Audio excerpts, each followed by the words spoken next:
Yo, mamati, magandang gabi. Medyo gumawa pa ako makamatik ng saranggola kasi nauubos na yung aking dibaso at gusto nila yung may ibang kulay makamatik. Kaya ito makamatik, gumawa ako ng dibaso.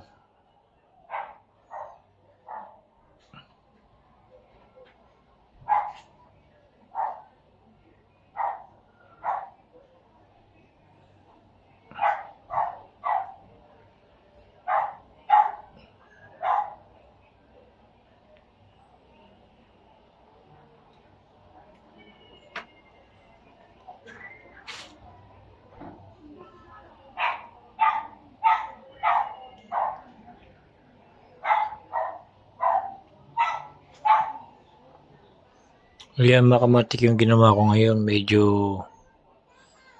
18 lang. Naubusan tayo. Kaya mamaya gagawa ulit ako makamatik. Kailangan maparami ko rin to makamatik bago dumating yung summer para di tayo naubusan. Minsan kasi makamatik ang hirap maghabol pagka ubos na talaga. Ikaw lang di mahirapan kaya laging advance tayo makamatik. Kaya ito makamatik gumawa na ako. Naubusan na kasi makamatik ko. Naka-display ko naubusan na. Konti na lang kaya gumawa na ako ng marami. Kaya lang wala pa sa 20 to. Sa kais lang talaga nagtatalong makamatik.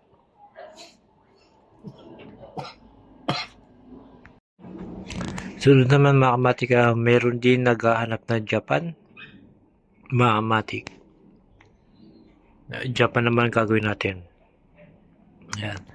Sa ngayon makamatik, pinakita ko lang yung mga bago kong gawa na dibaso. Kung tawagin dito makamatik dibaso, balabas pandagitan.